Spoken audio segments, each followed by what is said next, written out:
جو بار بار سیرت کے بارے میں مطالعہ کرنے کا حکم دیا جاتا ہے، اس کی وجہ یہی ہے کہ جب تک ہم مکی زندگی کے حالات کہ مسلمانوں کے حالات وہاں پر کیا تھے، انہوں نے کس طریقے سے صبر کا مظاہرہ کیا، قرآن مجید نے دو ہی چیزیں بیان کی ہیں۔ ٹھیک ہے، ہمارے خلاف سازشیں رچی جا رہی ہیں، پہلے کے مقابلے میں حالات کہیں زیادہ بدتر ہو چکے ہیں، اور قانونی طور کے پر مختلف قسموں کے بل لانے کے بعد ہماری پراپرٹیز ہے، ہمارے تہوار، ہر چیزوں کو شکنجوں کے اندر کسنے کی کوشش کی جا رہی ہے، ہو رہا ہے۔ لیکن دونوں چیزوں کی جانب ہمیں توجہ دینا ہے کہ دراصل یہ ہمارے اپنے کریٹ کیے ہوئے، پیدا کیے ہوئے حالات بھی ہیں۔ قرآن مجید نے صاف کہا جزاء بما کانوا یکسبون، کہ جو بھی حالات تمہارے پر طاری ہو رہے ہیں یہ تمہارے عمل کا نتیجہ ہے، یہ تمہارے اعمال کا ریئیکشن ہے۔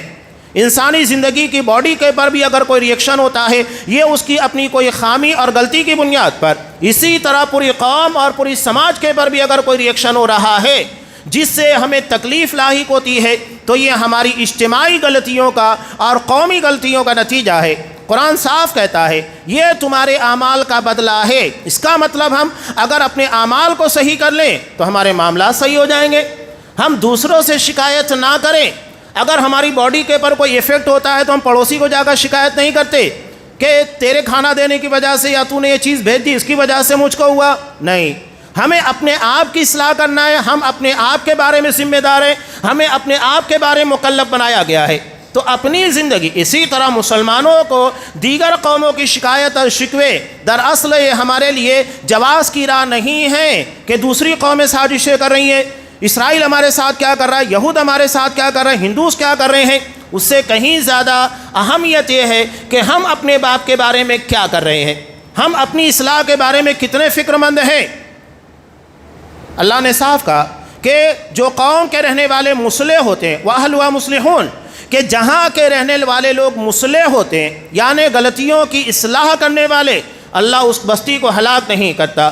تو یہ ہلاکت سے، تباہی سے بچنے کا ایک بڑا ذریعہ اصلاح ہے، اپنے اعمال کی اصلاح، اور اس میں خاص طور سے عقیدہ و منہج کی اصلاح۔ آج یہ جو بات میں کہنے جا رہا ہوں کہ یہ تمام چیزیں کیوں پیدا ہوتی ہیں، یہ ایسا تو نہیں ہے کہ دو چار دنوں کے اندر چند نوجوان تیار ہوتے ہیں اور اس کے بعد اس طرح کی حرکت کرتے ہیں، نہیں۔ اس کے پیچھے ایک لمبی پلاننگ ہوتی ہے، لمبی سازش ہوتی ہے، جس میں ہمارے اپنے لوگ جن کے عقیدہ و منہج کے بارے میں بار بار کہا جاتا ہے۔ حضرت علی رضی اللہ تعالیٰ عنہ کے پر حملہ کرنے والے کون؟ خوارج، جن کے بارے میں آپ صلی اللہ علیہ وسلم نے کہا تھا کہ وہ قرآن مزے لے لے کر پڑھیں گے، یعنی قرآن کے بارے میں بہت فکر مند ہوگے، قرآن بہت شاندار پڑھیں گے، لیکن لا یجاوز حناجرہم، قرآن ان کے حلق کے نیچے نہیں اترے گا، وہ حلق کے اوپر ہی رہے گا، زبانی طور کے پر رہے گا۔ قرآن جو ان کی زندگی کے اندر اصلاح کا کام کرنا چاہیے وہ نہیں کر پائے گا، یعنی ان کی زندگی کے اندر قرآن مجید کی تعلیمات، احکامات سے جو فائدہ ہونا چاہیے وہ انہیں نہیں ملے گا۔ اور وہی چیز آج بھی ہے، یہ جو خارجیت ہے کوئی فرقہ نہیں ہے بلکہ ایک سوچ ہے، جہاں نوجوان مسلمانوں کو جذباتی بنایا جاتا ہے اور جذبات کی رو میں ان سے وہ کام کروائے جاتے ہیں، بظاہر لگتا ہے کہ مسلمانوں کے حق میں یا اسلام کی سربلندی کے لیے کر رہے ہیں، لیکن حقیقت یہ ہوتی ہے کہ اس سے صرف اسلام اور مسلمان بدنام ہوتے ہیں، مسلمانوں کو کوئی فائدہ نہیں ہوتا، نہ اسلام کو اس کے ذریعے سے کوئی عزت ملتی ہے، صرف نقصان ہی نقصان ہوتا ہے۔ عرب کے اندر ان لوگوں نے سوسائڈ بومبنگ اور بہت سارے حزبی گروہ بنا لیے گئے ہیں، جیسا کہ داعش ہے، اور بھی بہت سارے بنا لیے گئے، الحزب الشعبی وغیرہ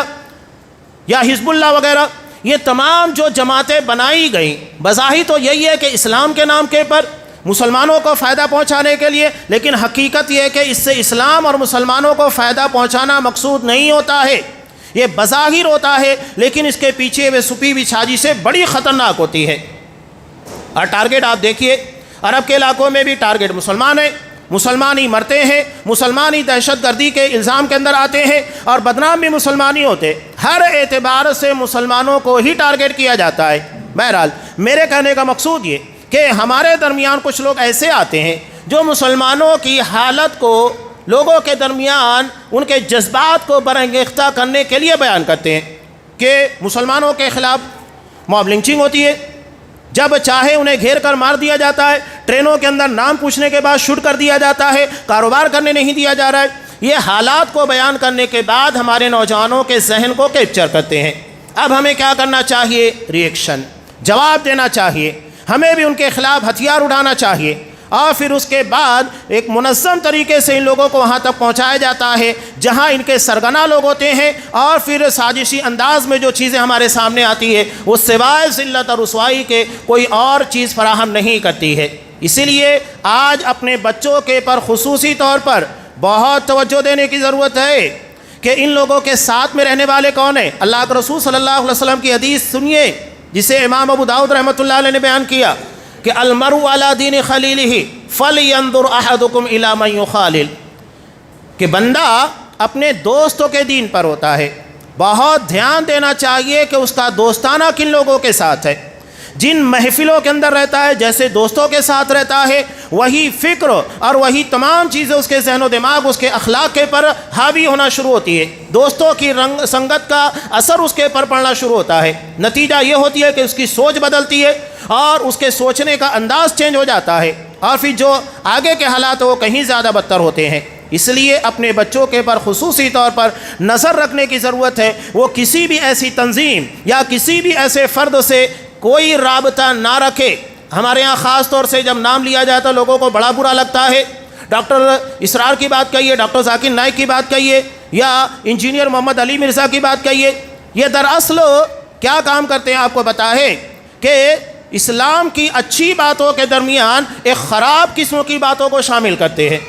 اور پھر انہی چیزوں کی جانب دھیرے دھیرے نوجوانوں کے ذہن کو لے کر جاتے ہیں۔ یہ انجینئر محمد علی مرزا کیا کیا، ساری چیزوں کو چھوڑ کر پہلے اچھی چیزیں بیان کیا، کچھ سنتوں کا تذکرہ کیا، اور دھیر سے پھر اس جانب لے کر گیا جہاں سے اصحاب کرام کی نفرت کا آغاز ہوتا ہے۔ حضرت امیر معاویہ رضی اللہ تعالیٰ عنہ، یہاں تک کہ اس کے فالور حضرت امیر معاویہ رضی اللہ تعالیٰ عنہ کو صحابی تسلیم کرنے کے لیے راضی نہیں، انہیں رضی اللہ عنہم نہیں کہتے ہیں۔ کیوں نہیں؟ یہ دراصل اسی کی سوچ اور اسی کی دعوت کا نتیجہ ہے۔ ایسے بہت ساری چیزیں، ابھی پیچھے ایک معاملہ درپیش ہوا کہ جب یو ایس کے اندر ایک اٹیک ہوا، ٹیرر اٹیک، اور اس اٹیک کرنے والے کو پکڑا گیا تو پتہ یہ چلا کہ وہ دراصل ڈاکٹر اسرار کی تقاریر سے متاثر تھا۔ اب یہاں بظاہر تو یہ لگتا ہے کہ وہ لوگ ایسی کوئی بات نہیں کہتے ہیں، لیکن وہ کچھ حالت اس انداز سے بیان کرتے ہیں جس کی بنیاد کے پر نوجوانوں کے اندر جذبات کے اندر برانگیختگی پیدا ہوتی ہے، جذبات ابھرتے ہیں